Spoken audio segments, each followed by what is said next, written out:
નમસ્કાર મિત્રો, સ્વાગત છે તમારું મારી યુટ્યુબ ચેનલ ઓફિશિયલ માહિતીમાં। અંબાલાલ પટેલની વરસાદને લઈને ભારે આગાહી સામે આવી છે। આવતીકાલથી 3 દિવસ વરસાદ ભૂકા બોલાવશે।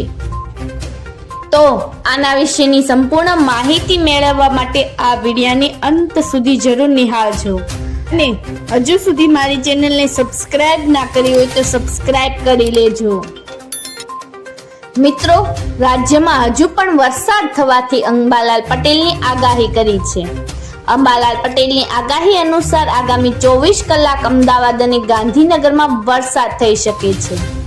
સાથે 30 જુલાઈ સુધી મધ્ય ગુજરાત, ભાવનગર અને દક્ષિણ ગુજરાતના વિસ્તારોમાં પણ ભારે વરસાદ થવાની સંભાવના રહેલી છે।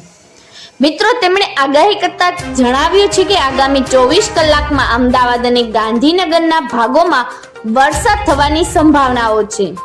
ઉપરાંત બંગાળના ઉપસાગરમાં જે સિસ્ટમ બની છે તેના કારણે ઓડિશામાં મધ્યપ્રદેશ થઈને ગુજરાત સુધીની અસર રહેશે। અંબાલાલ પટેલે કહ્યું છે કે તારીખ 28, 29 અને 30 જુલાઈના રોજ ગુજરાતના કેટલાક ભાગોમાં વરસાદની શક્યતાઓ રહેલી છે। મિત્રો, ખાસ કરીને મધ્ય ગુજરાત અને ભાવનગરના ભાગોમાં ભારે વરસાદની આગાહી કરી છે। તો સાથે સાથે દક્ષિણ ગુજરાતમાં પણ ભારે વરસાદ વરસી શકે તેવી અંબાલાલ પટેલે આગાહી કરી છે।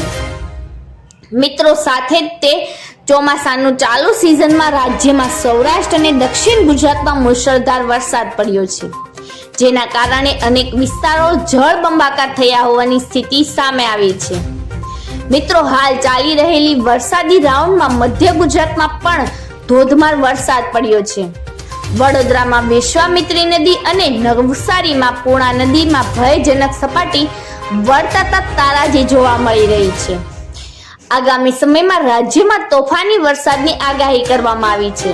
મિત્રો, ખાસ કરીને સૌરાષ્ટ્ર સહિતના વિસ્તારોમાં વરસાદે ધડબડાટી બોલાવી છે અને નદી નાળામાં પૂરની સ્થિતિ જોવા મળી છે। ત્યારે હવે 2 ઓગસ્ટના રોજ નક્ષત્ર બદલાઈ રહ્યું છે। મિત્રો, આવામાં તોફાની વરસાદની આગાહી કરવામાં આવી છે।